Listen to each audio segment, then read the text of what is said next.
Salut la famille, ça va? Regarde, aujourd'hui on va se mettre bien. J'aime bien, comme tu sais que j'aime bien qu'on se mette bien. Ça va un peu, voilà, je vais un peu bousculer, d'accord? Euh, on va parler du pardon. Parce que il y a des méthodes, peut-être j'aime mieux à le faire. Je crois que je ne l'ai pas fait avec quelqu'un que je ne le fais pas en tout cas. Mais il est important, voilà, de ramener les choses, d'être clair là-dessus. Il y a des choses, on va souvent présenter aux gens. On va venir voir quelqu'un, vous savez, la personne a envie de pardonner. Peut-être toi, tu as envie de pardonner. D'accord? Ce que je te présente va être combattu. Ça peut être tellement nouveau pour les gens. Je sais quand quelque chose est nouveau, c'est très combattu. Tu as envie de pardonner. D'accord? Mais tu vas dire, tu n'y arrives pas. Je veux pardonner. Les gens vont te dire, oui, mais on va tout expliquer. Mais on va pas te dire comment faire. Et en plus, on va rajouter derrière, fais attention, ma soeur, parce que si tu ne pardonnes pas là, tu veux, le Seigneur vient là, il va pas te prendre et tout et tout. Attendez. On dit doucement. Doucement. D'accord? Quelqu'un est mort pour cette personne. Il faut que ce soit clair. Allons-y doucement. D'accord? Donc, non seulement on te demande de pardonner, mais on ne te donne même pas la solution. C'est quoi ça? C'est pas de Dieu. Quand Dieu fait un reproche à son enfant, il lui donne la clé. Donc, tu dis, mais pardon, non, pardon, mais ça veut dire quoi? Écoutez, des fois, les gens dans leur cœur, voilà, ils ne comprennent pas. La seule image qu'ils ont, c'est peut-être la paix, machin, mais ils ont toujours le truc qui tourne à l'intérieur, ils ont la douleur, mais on ne l'explique pas comment faire. Justement, il faut que tu pardonnes, il faut machin, voilà. Et du coup, même certains se glorifient, moi, le pardon, pour moi, c'est simple, comme si c'était deux hommes, c'était deux. C'est une grâce. C'est une grâce. Personne ne peut se glorifier qui pardonne plus que quelqu'un d'autre. C'est une grâce. C'est Dieu, c'est l'œuvre de Dieu dans nos cœurs. Personne ne peut se glorifier comparé à quelqu'un. Donc déjà, ne te sens même, parce que je vous dis, dans le corps de Christ, il y a des gens qui se sont complexés par rapport à d'autres frères parce qu'ils n'arrivent pas, parce qu'ils ont l'impression que les autres frères pardonnent, mais donc, on se retrouve complexé par le fruit de l'esprit. Par la manifestation du fruit de l'esprit qui va s'exprimer par le pardon. Mais c'est terrible. C'est grave. On est dans un délire. Excusez-moi, je vais un peu, voilà. Non, ce n'est pas ça. Écoute, je vais te donner la clé. Il faut que tu m'écoutes très bien. Je vais juste prendre ce qui est écrit. Je ne vais pas inventer les Écritures. Je ne vais pas inventer les Écritures. Je vais prendre ce qui est écrit. C'est important ce qu'on va faire là maintenant. Je vais prendre ce qui est écrit en quelques minutes. Tu vas voir. Si tu te positionnes dans ce que je dis, Dieu ne peut pas te dire le contraire parce qu'on sera justifié par rapport à ce qui est écrit. Pas par rapport à ce qu'on ressent. C'est par rapport à ce qui est écrit. Voilà. Il y a une différence entre croire et ressentir. C'est deux choses différentes. Voilà, je suis en train de démarrer mon truc. Il y a une différence entre croire et ressentir. C'est deux mots totalement différents. Qui peuvent être connectés, parce que le croire peut influencer le ressentir, le ressentir peut influencer le croire, mais c'est deux mots. De là où on vient, avant de connaître le Seigneur, le terme croire est dans le ressentir, dans les sensations. Ça veut dire quoi? J'ai vu, maintenant je crois. Je ressens, je crois que... C'est ça en fait le truc. Or, il y a une différence, c'est deux mots différents. Le Seigneur nous demande de croire. Le fait de croire, c'est juste croire. Alléluia. Et qu'est-ce qu'il va nous dire dans les Écritures? Je vais commencer par Marc 11. C'est pas moi qui dis, ce sont les Écritures. C'est là où ça commence. Et je vais t'expliquer Marc 11. Ouvre les Écritures avec moi. Parce que si c'est difficile vraiment, tu as besoin de te poser là-dessus. Il faut que tu retrouves ta paix avec le Seigneur. Je vais te démontrer. On va te dire, oui, mais tu vas voir quand le pardon va venir, toute chose va se passer, machin, blablabla. Je vais t'expliquer. Tout est une affaire d'intelligence. Matthieu 25. Matthieu 11, verset 24. Après, il va aborder le pardon, mais ça parle je parle du 27 à 24. Il dit, c'est pourquoi je vous dis, tout ce que vous demanderez en priant, croyez que vous l'avez reçu et vous le verrez s'accomplir. C'est comme si Dieu dit, vous le ressentirez. C'est comme la guérison. Donc, il te demande de croire que tu as reçu. Ça veut dire quoi? Il faut que tu crois que le pardon, c'est pour toi. Parce que Christ est le pardon. C'est lui-même. Donc, il te demande de croire que tu as pardonné à la personne. Oui, mais je ressens. Non. Écoute-moi d'abord. Il te demande, c'est pas moi qui dis, ce sont les Écritures. Il te demande de croire que tu as pardonné. On ne manifeste pas d'abord l'amour parce qu'on ressent. On manifeste l'amour parce qu'on croit qu'il faut manifester l'amour. Sinon, même des fois, les gens qui sont dans les couples, on va dire qu'ils se détestent. Des fois, les gens sont frustrés. Des fois, les gens ne vivent pas le besoin de manifester la compassion, d'aider quelqu'un ou d'aller même au travail. Mais leur foi les justifie. Donc, c'est pas la sensation là qui vient justifier la personne. On va parler de cette sensation-là. Parce que le véritable problème, c'est quoi? C'est que ton identité, tu t'es imbriqué, ta tête est entrée dans la sensation. Donc, pour toi, la sensation, c'est qui tu es. Non, la Bible te dit aussi, tu peux aussi définir que c'est pas toi. Et on va voir ça dans les Écritures, toujours avec la parole. Donc, je répète, je reste d'abord là. Donc, c'est au niveau de l'intelligence. Vu que pour toi, c'est quand tu auras la sensation d'accomplissement de pardon, tu vas dire, ah, j'ai pardonné. Mais écoute, tant que tu n'as pas de sensation, tu ne peux pas te positionner que tu as pardonné, mais naturellement, tu vas vivre des accusations. Ça veut dire quoi? Ça veut dire le monde des ténèbres ou la chair va mettre la pression, et ensuite, l'intelligence te sera communiquée toujours par le monde des ténèbres ou par la chair, que regarde, tu n'as pas pardonné, donc Dieu ne peut pas agir dans ta vie. Écoute, si telle est ta foi, je ne vais même pas dire ta foi, c'est ta condamnation, mais tu vas jouer le fruit de ta condamnation. Parce que la foi, c'est regarder à Dieu, c'est la bénédiction. C'est pas la condamnation. Donc, si telle est ta condamnation, mais tu vas jouer de cette condamnation-là. Parce que nous sommes justifiés par ce qui sort de notre bouche. Ou condamnés par ce qui sort de notre bouche. D'accord? Or, si tu crois, donc il y a d'abord la sensation et le fait de croire. Parce que si tu vas me dire, oui, mais je me sens machin et tout. Non, non. Si tu crois que tu as pardonné, tu vas voir que ton intelligence va commencer à raisonner différemment, même par rapport à la personne. Et tu vas commencer à lutter contre ces émotions-là. Je vais te montrer où c'est écrit bibliquement. Romains 6. Tu as besoin de m'écouter. Là, on ne peut pas courir. Ce n'est pas les trucs qu'on peut faire en 3 minutes, en 4 minutes. Ce n'est pas possible. Ce n'est pas possible. Là, je vais même très abrégé. Je suis en train d'aller vite. Romains 6, il faut que tu sortes de ces accusations. C'est terrible, ça. C'est pas possible. La liberté qui t'a affranchi, tu es encore allé te mettre dans des jeux bizarres et tout. C'est bizarre, ça. Romains 6, je vais te dire. Romains 6, verset 4. Je sais déjà, je peux en voir. Romains 6, verset 4. À partir du verset 4. Nous avons donc été ensevelis avec lui par le baptême en sa mort, afin que comme Christ ressuscité des morts par la gloire du Père, comme Christ est ressuscité des morts par la gloire du Père, de même nous aussi nous marchons en nouveauté de vie. En effet, si nous sommes devenus une même plante avec lui par la conformité à sa mort, nous le sommes aussi par la conformité à sa résurrection, sachant que notre vieil homme a été crucifié avec lui, afin que le corps du Christ, afin que le corps du péché fût détruit, pour que nous ne soyons plus esclaves du péché. C'est le verset 6 où on met de l'accent. Sachant que notre vieil homme, les ressentis et les sensations que tu as là, ce sont des sensations que tu connaissais déjà dans l'ancien. Donc ça n'a rien à voir avec le nouveau. Les haines, c'est les sensations de l'ancien. La preuve est que Jésus a dit qu'il est le chemin, la vérité et la vie. Donc ça veut dire qu'il y a quelque chose de nouveau. Ça c'est que tu connaissais déjà l'ancien. La preuve est que quand tu as donné ta vie au Seigneur, Jésus tu as dit, ah maintenant je connais la vraie joie. Pourtant tu connaissais déjà la joie. Pourquoi tu dis que tu connais la vraie joie maintenant? Donc ça veut dire que ça n'a rien à voir avec toi.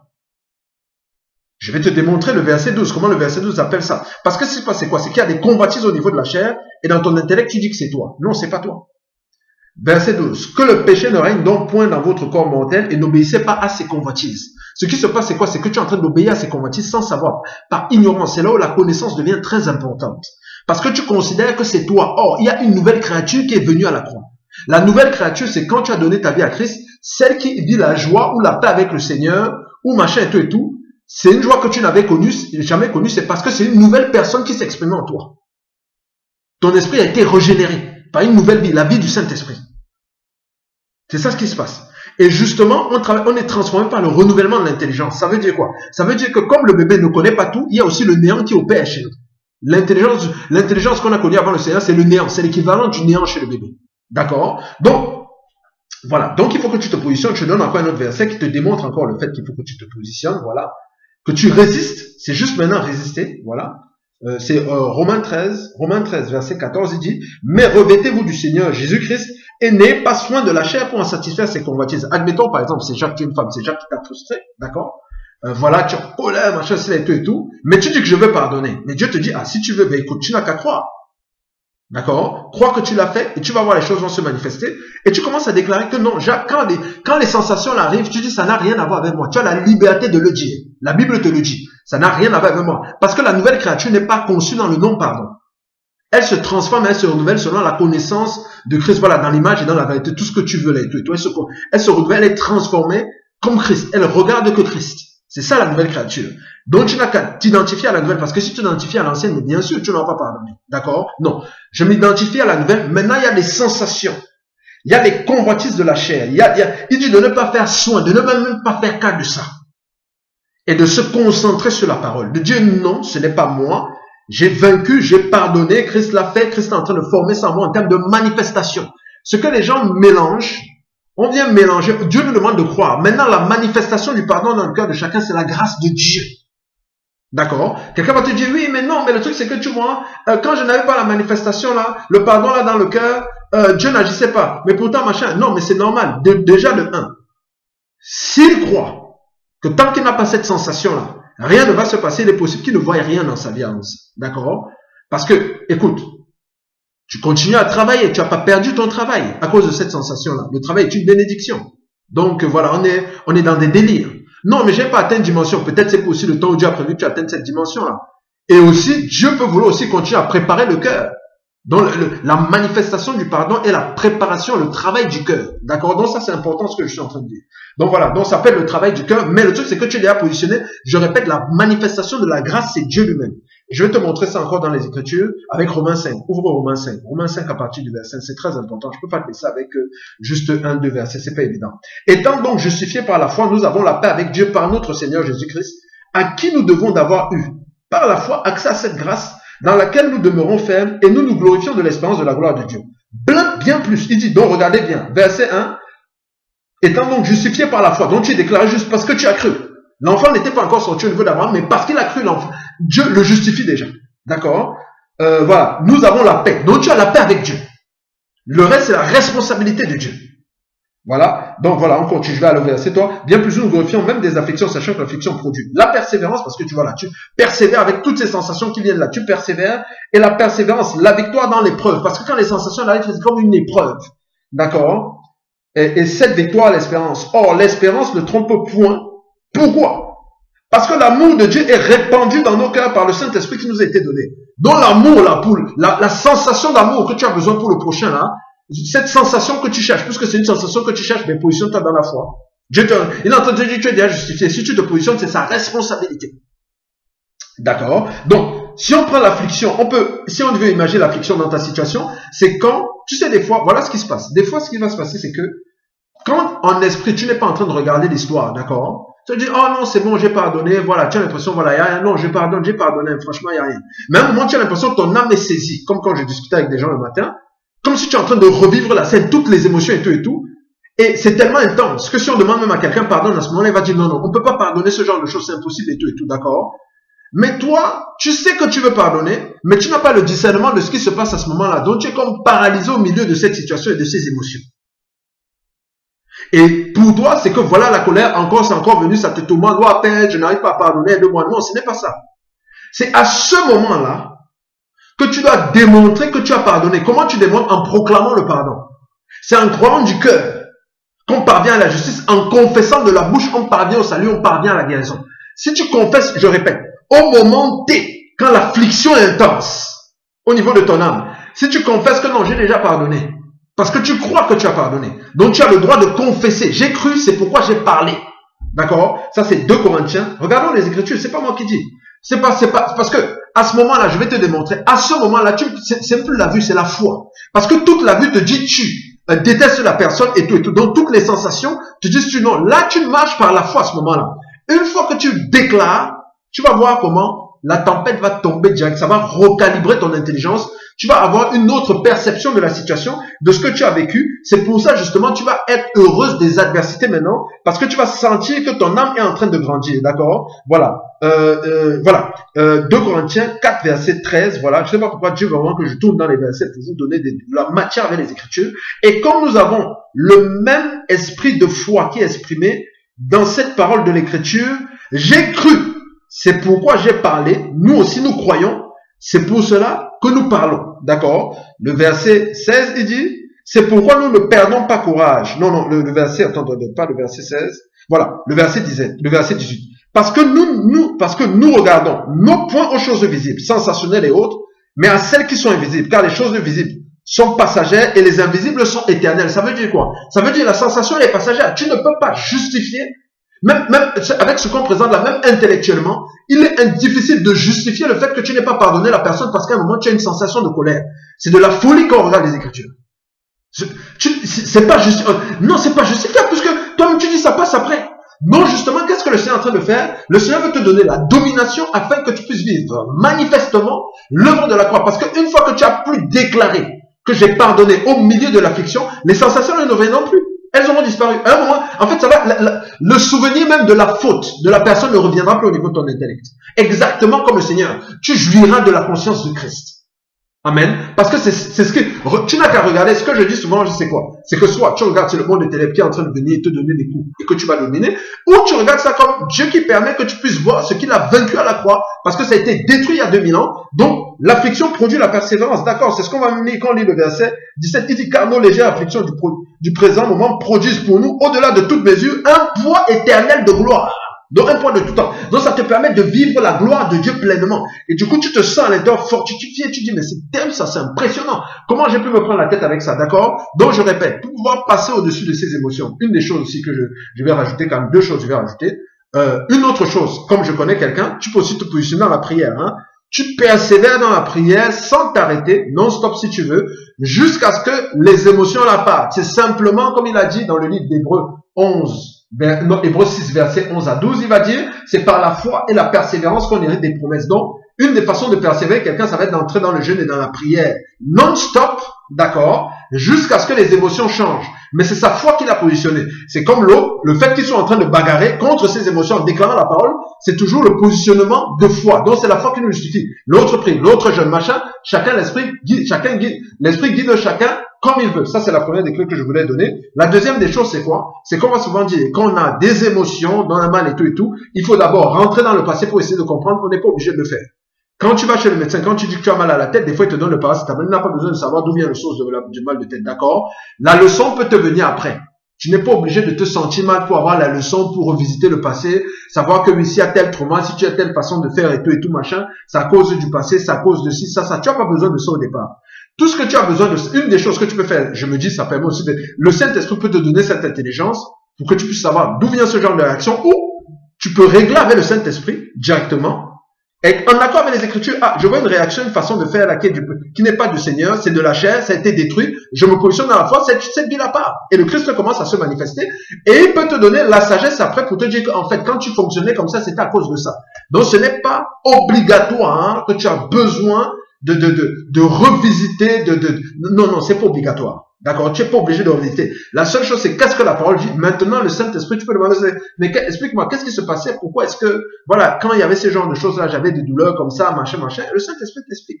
D'accord? Peut-être je parle de quelque chose, j'envoie sur quelque chose d'autre, là, vite fait, je sais pas pourquoi. Prends ça comme ça. Voilà. Donc, je répète, voilà, mais je voulais vraiment parler de l'œuvre de la croix. C'est vraiment une bénédiction au niveau du pardon. Donc, voilà, je répète. Tu n'as qu'à croire que tu as pardonné. Si tu as pardonné, c'est que tu l'as fait. C'est comme tu es sauvé, mais tu es encore ici. Dieu nous appelle saints, mais les chrétiens font plein de bêtises.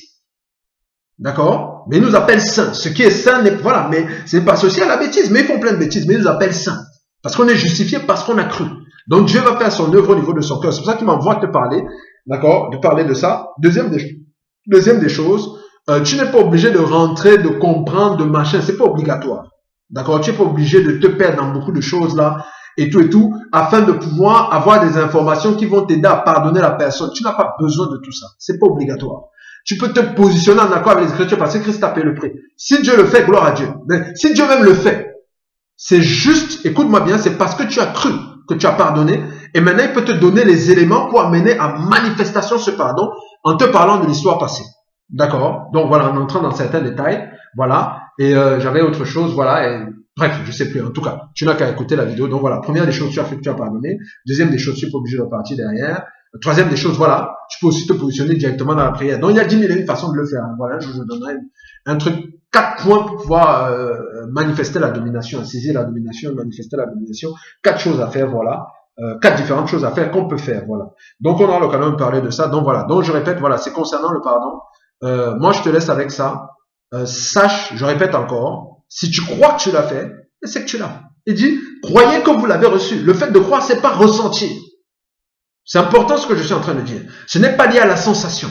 Nous ne sommes pas sauvés parce que nous avons une sensation dans le cœur. Nous sommes sauvés parce que nous avons cru que Jésus de Nazareth est Seigneur et Sauveur. C'est tout. Et maintenant, nous persévérons. C'est pour ça qu'on est sauvé en espérance. La Bible dit aussi qu'on est sauvé en espérance. Nous persévérons.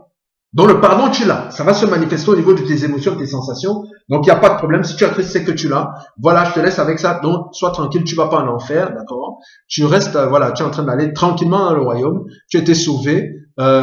Quelqu'un qui veut, voilà. Donc franchement, voilà, c'est pas bien. C'est pas bien. Faut arrêter avec ce genre de message, ce genre d'approche. Je répète, c'est le diable. Dans Jésus, regardez bien les Écritures, c'est le diable qui vient dire aux gens, tu as tel problème, mais qui laisse les gens comme ça un peu. C'est le diable qui opère comme ça. Donc c'est de l'accusation. Il te laisse avec une accusation, il te balance, il te laisse à la poubelle. Or, quand c'est Dieu, Dieu vient te donner la stratégie. Écoutez les gars, c'est à cause de votre incrédulité. Jésus n'a pas laissé les gens comme ça, d'accord? Il leur a donné la clé, d'accord? Il a donné la clé, il a dit, je n'ai pris, voilà, machin. Dieu ne vient pas dire, vous manquez de foi, machin. Non, il règle le problème de la tempête, d'accord? Dieu règle. Quand il vient te faire un reproche, il règle le problème. Il trouve une solution. Il ne te balance pas des informations comme ça, il te laisse. C'est totalement démoniaque. Quand nous faisons ça, quand ça m'arrive, moi, je dois reconnaître que c'est démoniaque. C'est pas du Seigneur. C'est pas Dieu. Dieu ne parle pas comme ça. Il faut bien mettre ça dans la tête des gens. J'insiste, je veux vraiment insister là-dessus pour créer quelque chose qui est un déclic au niveau des gens. Que non. C'est une accusation, c'est pas Dieu. Voilà, t'es pas en train d'aller en enfer, t'es en train d'aller dans le royaume. C'est justement parce que tu cherches le Seigneur, parce que le Seigneur dit dans les Écritures, je n'abandonne pas ceux qui me cherchent. Donc comment tu le cherches, il va t'abandonner. C'est pour ça justement qu'il t'envoie ce message. Il ne peut pas t'abandonner dans cette ignorance. Alléluia. Donc tu peux déjà être en paix pour tout ce dont tu n'es pas ignorant. Il n'y a rien qui fera que tu manques le royaume des cieux. C'est totalement impossible. Voilà. Donc vraiment, sois en paix. Passe une très très bonne journée. Je te laisse avec ça. À la prochaine. Et on continuera à avancer. Donc je répète encore, c'est démoniaque. Crois. Voilà. C'est formidable. Je suis content pour toi. Je sais que tu as saisi ce que je veux dire. Regarde bien les versets. Voilà. Si tu as des questions, tu peux poser au niveau de YouTube ou je sais pas. Voilà. De tout ça là. Peu importe, à même des éléments contraires écrits dans les Écritures, on va voir que la Bible en parle. Et je répète, ça se joue au niveau des mots, de la définition des mots. On va démontrer ça avec la parole, on va pas fuir. On ne fuit aucun verset de la parole, je ne fuis. Allez, portez-vous bien, ciao, ciao.